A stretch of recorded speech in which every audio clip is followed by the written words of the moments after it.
Kahapon may nangyari na para sa akin hindi ka nais-nais.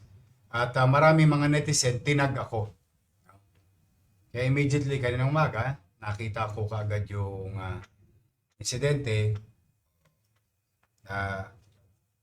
Itong the so-called Guardia Civil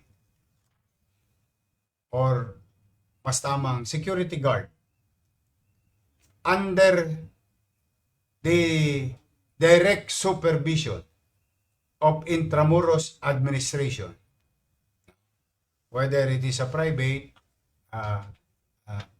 agency, mangyari ba, sila pa rin ang contracting parties. Gabi, February 8, two security guards were caught on video assaulting a minor along Riverside Plaza Mexico Esplanade, Intramuros. Ito yung Esplanade, pinapasyalan ng maraming tao.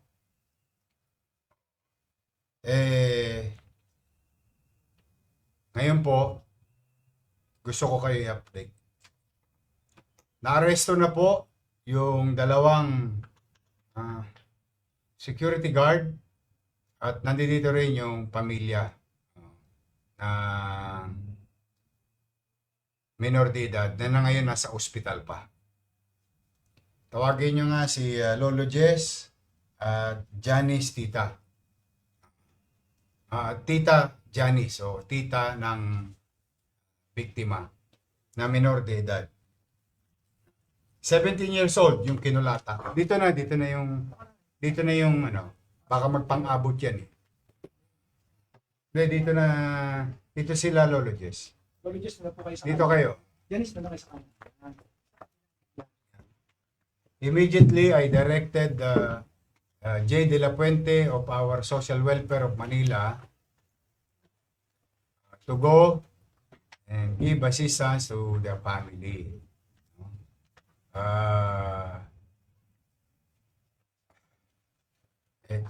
Pakita mo ba? May video ba kayo?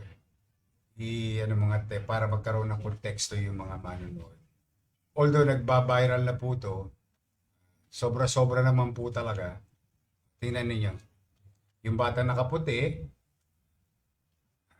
17 anyos po yan. No? Ayun po yung Guardia Civil or security guard. Okay. Ayan. Ako po, marami na po akong naririnig na reklamo sa medyo paglalabis-labis ng mga gwardiya dyan sa Intramuros. Ipaliliwan. Tingnan ninyo. Tingnan ninyo. Nakita nyo bang pumalaglang na yung bata na, ayan, papalag na yung bata dyan. Ayan. Sinukol mo na. Tingnan mo. Ngayon, kayo po humusga. No? Pero alamin natin ang punot dulo. Kasi may kwento tong mga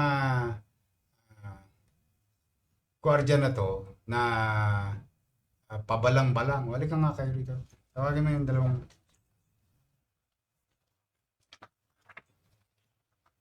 Ito po, inaresto. 5 umaresto dito, no? 5, no?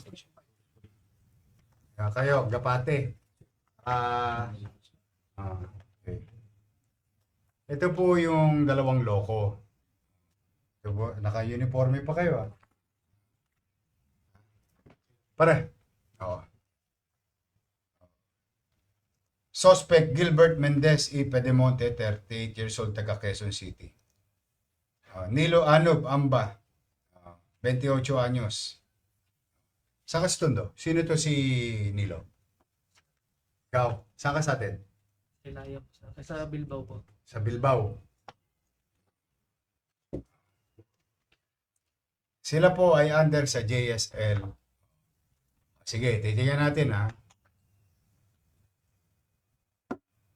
Bago kayo nakuhanan ng video, ano nangyaring insidente? Para umabot kayo sa ganung kulataan. Ang nangyari po niyan, sir, pumasok po yung bata. that Yung time. bisikleta. Nagbisikleta po sir Mm. at sinita po ng kasama namin. Tama. Dahil mahigpit po na pinagbabawal yung pagbibisikleta dahil po maraming tao. Okay. Dahil po linggo. Oh. Sabi po ni 3 beses niya daw po nasita yung bata. Sinita. Pero hindi daw po nakinig. Tama. Sumakay pa rin po sa bike. Tama. Naglakad daw po sila palayo. Mm. Nag-video yung bata. Sino ngayon nagsabi sa'yo hampas ko sa yung bisikleta? Ako, pinakikinggan ko kwento ninyo, ha? Yes sir. Ha? Sige, kwento mo. Sige. Tapos nung time po na lalaglag yung cellphone ng bata, hindi ko po alam kung kukunin niya po o hindi kasi nakita ko po yun eh. Pagtango po ng kasama ko, sinuntok po ng bata yung kasama ko. Sinuntok siya. Opo. Anong At bata? Sino Opo. bata? Yung apo ni... Yung kinulatan ninyo? Yes po. Okay. Yung nagradyo po ito sa akin, sabi niya, back up kasi tinamangan daw siya. Nakita ko naman yung bata, Oh. tatakbo sa Esplanade. So Esplanade.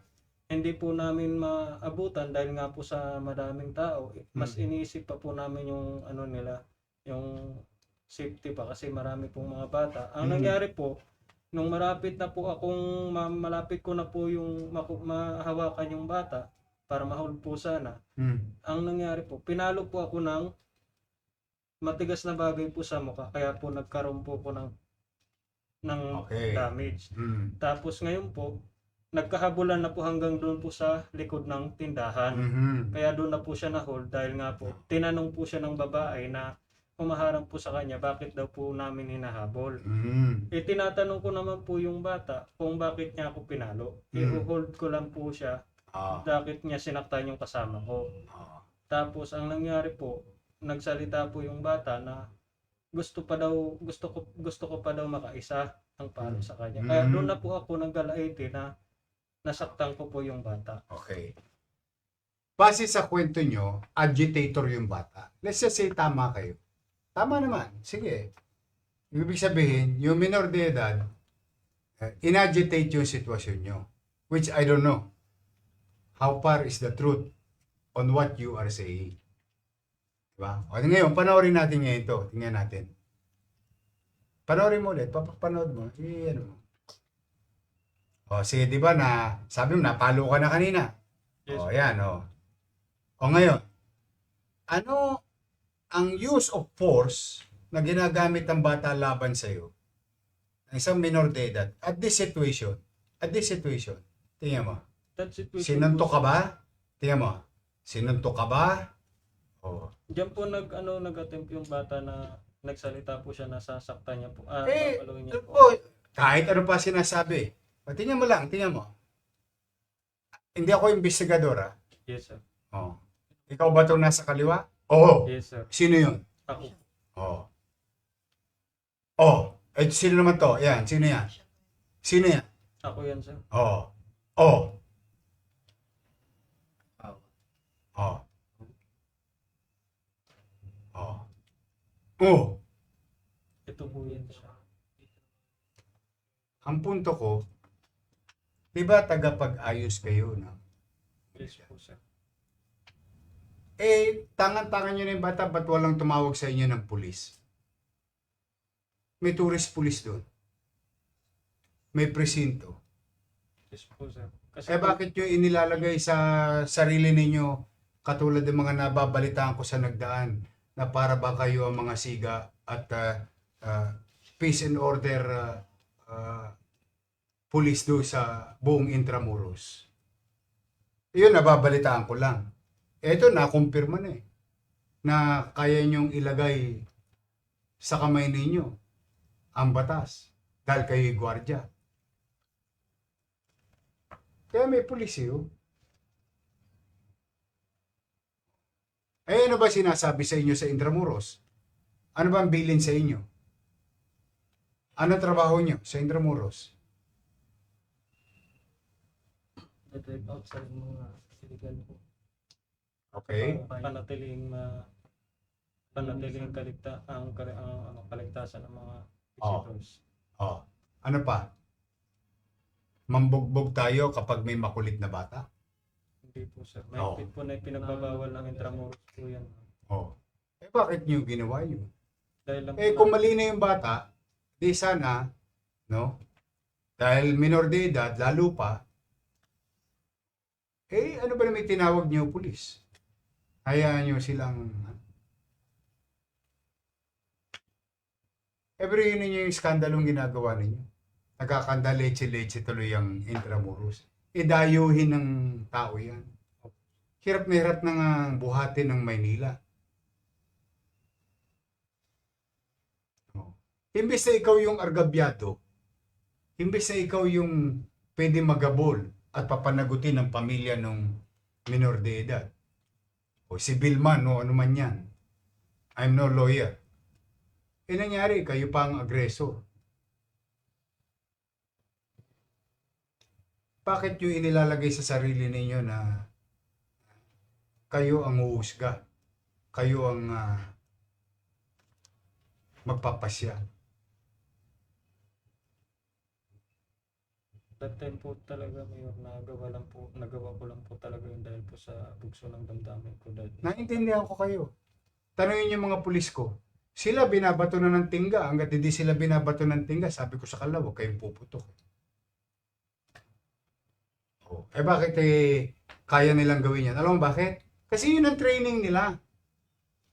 Yun, hindi nyo training yun. Ang training nyo, bantayan yung mga pasilidad. Pag may tolongges, itawag nyo sa pulis. Hindi ko mo kayo yung may baril. Eh paano kung halimbawa naagaw yung baril? Nagkaputukan doon. Halimbawa lang, lumala yung insidente. Nagkaputukan. May dala kayong baril, di ba? sa explain it po sir, hindi po, Ano yung baril nyo sa dito? wala pong laman yun sir. Ano yun? Pag sa maraming tao, Ano lang po, holster lang po. pag nagro-rubing po sa maraming tao, wala pa po parada. Oh. Kasi hindi po, Buti na lang. Wait lang po. Buti na lang. Eh paano kung halimbawa may baril kayo? Nagkadakmaan. hindi po. Ay, hindi po. Eh, yun nga, hindi mo napigil ang sarili mo. Hindi ka nga binabanatan eh. Eh, sino yung babaeng umaawat? Sinusugay yung sarili niya? Yan po yung coordinator po ng mga tindahan. Oh, inaawat na kayo eh. Bri mo, babae, inaharang niya sarili Kasi niya. ano po sir, ang sabi po kasi niya na di niya kasi alam yung pangyayari sir. Kaya nga, ibig nga sabihin, kasi nakikita niya, sobra na yung ginagawa nyo. Kaya siguro, umandar sa kanya yung pagkatao, bata to, proteksyonan niya. Eh no? Kasi tinanong ko kung nanay ba yan, ano, hindi raw eh. Oh, inaawat na, kumbaga pinalalamig na kayo. Ordinaryong tao. Sino yung nakaitim na sombrero na yun? Yun yung unang sumapak ulit eh. Yun ang nag-initiate ulit eh. Ako yun sir, kasi may tama yung mata ko niyan sir eh. Oh, Kasuntok lang sa akin yan. oh. Ang dami sinasabi ko niyan sir eh. Eh, salitaan, hindi naman nakakasakit yun eh. Damdamin lang nga nasasaktan dun eh. Kulang pa yung chip, kulang pa yung chip. Kaya lagi din sinasabi. Oh. O, di mo, oh. Kayo bigla naging aggressor eh. Imbis na kayo dapat kampiyan ng batas. Dahil tagapagsaayos kayo ron. Oh, hindi. Talagang pinanggigilan yun eh. Eh kung na-disgrasya yun. Kamusta yung apo ninyo? Ano pa po sa ospital? Ha? Nasa ospital pa po. Kamusta ang kalalagayan niya ngayon? Sakit pa daw po sa ulo niya. Sa patito. Yung ulo niya po. Na-x-ray na siya o na-CT scan? Na-CT scan na po. Oh, kamusta daw yung resulta? Wala Hindi pa. pa na po. Wala pa. Hindi pa po na resulta niya doon. Pero ano naman siya, nakakausap naman siya, normal naman. Nakakausap. Wala siyang... Pero kahapon nahihilo siya. Kasi nga, dahil puro ulo yung tama eh. Kasi may mga bukol. Saka alam niyo, Mayor, yung bata niya, hindi ba sa guliro yan? Pagkala kaibigan niya doon sa amin, wala siyang kaaway, nagbabasketball lang. Hindi siya nakikipag-away. Kung may away man, umaalis na yan.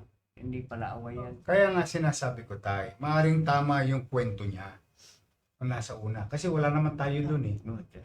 Ayokong husgahan sila eh, ng bagay na kahit ako mismo, eh hindi ko masasabi sino may kasalanan o wala. Dapat As sana, far as this concerned, the grave use of force, oh, na wala namang physical na aggressiveness yung bata. Kahit ako, nagulat ako eh. Umandar yung pagkaama ko eh. Dapat tinuli na lang nila sa Saan kaya tumawag ng pulis? Hindi naman para silang maglagay ng batas sa kamay nila. Kung yung pulis nga, inaawat ko, huwag niyong ilalagay ang batas sa kamay ninyo. Kaya hindi niyo napapansin nyo dito, mga suspect, buhay lahat, hanggat maaari. Hinahayaan ko husgado magsabi kung may sala sila o wala.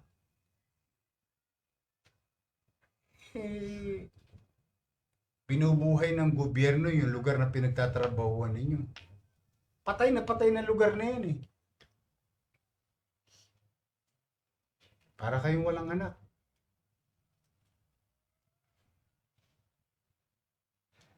Pero okay siya ngayon.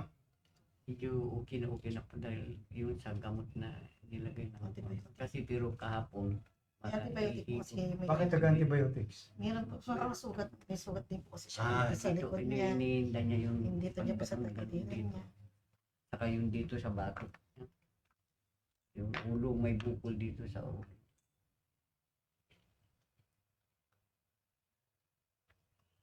Kita mo, halimbawa, totoo yung sinasabi mo, di tama kayo. Ngayon, naging mali pa kayo.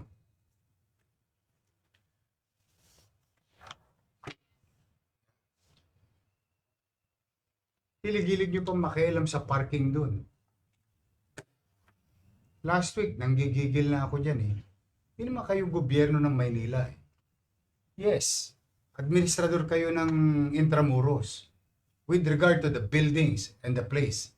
Pero sa kalsada, gobyerno ng Maynila. At ang kalsada, pulis.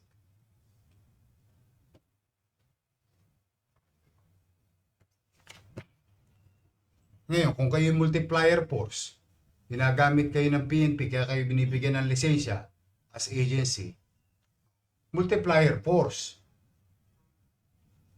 of a particular incident. Kasi pwede nyo gamitin yung in protection of others. May concept na gano'n sa revised penal code eh. I'm not really familiar. Pinagtatanggol mo ang kapwa mo. Yun. Kahit hindi ka gwardiya, kahit sinong mamamaya. Eh ito, tingnan niyo kahit anong kwenta ko rito. You went beyond. Kaya kayo mga gwardiya, we like you working. With all honesty, we have respect for you. To your job. But this cannot be tolerated. Kasi kung hindi, di lahat lang ng gwardiya, pag gusto nila mangulata sa kalsada, dahil gwardiya sila, di mangungulata na lang.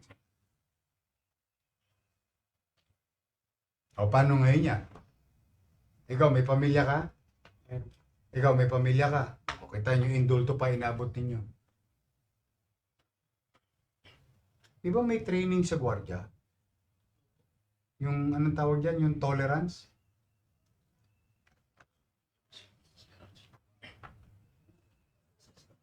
O Tay, and Janice, nasa sa inyo na ito.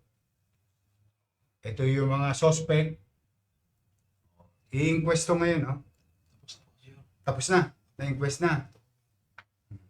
Eh magpapiyansa po yan. Malamang papiyansahan niya ng ng ahensya nila. Hindi ko alam kung lilingunin pa sila ng ahensya nila sapagkat nais ko kayong i-update mga kababayan.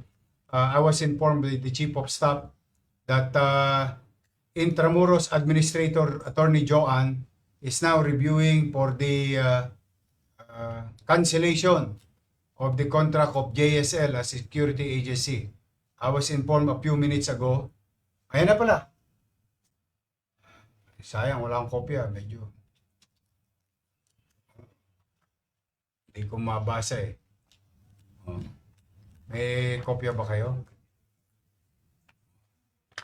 Hindi, okay lang. Ayan.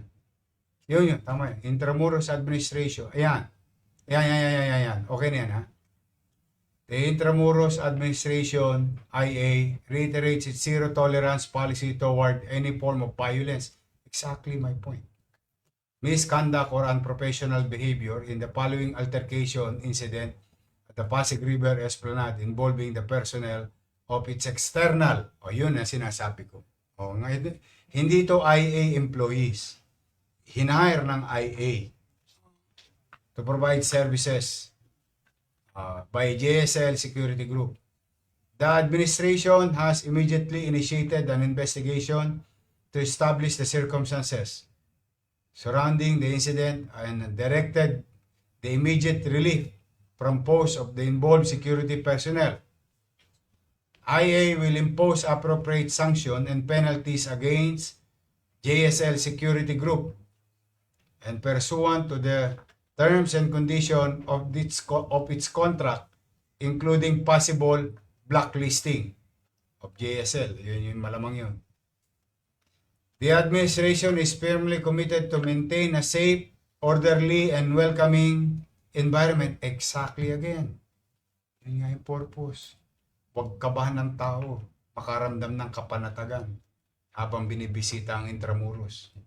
For all visitors and stakeholders to enjoy Intramuros. Wala na? Yun ang dulo? O yun po yung statement ng IA. So, Chief of Staff was right. Before we go live, I was informed. So, yan po mga kababayan. Ngayon, paano magiging resulta nito? Sila po in-inquest. O, base sa investigasyon ng police and initial investigation and evidence. O, kung paano sila mag-aayos, o, labas na po tayo. I hope this can be very kapulutan ng aral. O, sa mga bata, mga minor de edad, yes, minor kayo, but you really have to be responsible to your action. Maaring may sinabing totoo, may sinabing hindi. But we only acted on the matter what is presented to us by a visual evidence na hindi naman dinideny ng mga suspect. May kwento sila, pero kwento nila yun na walang nakakakita at hindi natin alam. As para sa kwento ngayon, yun nakita natin. Ako, ang presumption ko sa akin lang bilang ama ng lungsod, kaya ako pinagagalitan itong mga to because the act or the reaction that they did against this minor, it's beyond, ewan ko anong English yun, basta hindi katanggap-tanggap. Now, are they going to be held liable? Ayan ko ang piskalya at husgado. Sila ba'y patatawarin ng pamilya ng minor de edad? Hindi ko alam kay Tatay Jess, kay Lolo Jess, at Tita Janice. It's up to them. But for the meantime, it's closed, it's settled, and I congratulate. I'll give credit where it's due. A few minutes ago, we were informed by IR their action. Congratulations to Intramuros Administrator, Attorney Joan, and your team. I hope the guards in Intramuros now will learn a very good lesson na huwag tayo magpadalos-dalos. The same thing to everyone. Actually, hindi lang guards, ayun lahat. Kasi mga buhay na umaasa sa atin sa trabaho natin o tapos mauuwi sa wala. Eh kung lumamig ang ulo, malamang hindi kayo umabot sa ganito. Kung sinunod ang protocol wherein the guards could have or mas minabuti sana nila na tawagin ang otoridad. In this case, PNP or WPD, Western Police District or Manila Police District. Di wala pa sana silang indulto. Baka baligtad pa nga. Sila pa pwede magkaso. But for the meantime, I will refrain in judging or whatever conclusions that I will make because nasa husgado na yan, nasa piskalya na yan. Ito po mga kababayan, kaya lang ay pinagpapaalala ko. Alam po ninyo, ang hirap pong bangunin ng puri ng isang lungsod, ng isang lugar. Kahit nalagyan mo pa yan ng nagkikislapang araw o kikislapang ilaw, mabango, and so on and so forth, kapag walang kapanatagan. hindi tayo pupunta. Ng ating mga kababayan at ng mga banyaga, ang turismo ay nakapagbibigay ng hanap buhay at empleyo. At yan ay isa sa pinakamahal na puhunanan ng anumang pamahalaan, nasyonal o lokal. With this incidents, I hope sa ating mga manonood, ay ito po ay is just, anong tawag dyan sa incident na yan? Hindi nangyayari araw-araw. But rest assured, anong tawag doon sa English na yun? Isolated incident. But, again, whether minor incident or big incident, will not tolerate. Because Intramuros and City of Manila, we wanted it na maging maaliwalas at panatag ang pamumuhay ng taong naninirahan dito at dumadako dito. Nakikiisa ako sa inyo, Lolo Jess. Salamat. I hope ang gobyerno ng Maynila ay nakapagbigay sa inyo ng hustisya Yes. sa pag-aksyon ng mabilis ng pamahalang lungsod at MPD. Now, nakita nyo naman, pati IA. Thank you, Mayor. Ngayon, kung ano ang kakahinatan na ito, kayo magpang-usap-usap doon sa mata ng husgado. Yan.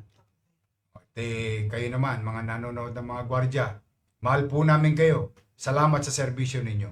But always remember, kapag may mga ganyan, kung kaya natin umiwas tayo at hayaan natin ang alagad ng batas ang magdisiplina at magpatupad ng mga lituntunin. So muli po, mga nanay tatay ko, 2 kaso na resolba ng inyong pamahalang lungsod. At sana po, if I'm not asking too much, please share this broadcast so that everybody will be properly informed. For the meantime, mag-iingat po kayo. Antabay lang po kayo sa mga nagaganap at magaganap sa lungsod ng Maynila dito po sa Talk to the People at tuwing Biyernes naman po sa ating Yormes Hour. Ito po ay programa ng inyong Manila Public Information Office. Mag-iingat po kayo, maging ligtas. Pilitin po natin maging malamig ang ating ulo at ipalaganap ang pangunawa, pagmamahal, paggalang sa isa't isa. Pabigla-biglang mainit na reaksyon ay walang dulot na maganda para sa atin at sa pamilya. Magandang araw po at pagpalain nawa kayo ng Pong May Kapal. Manila, God first.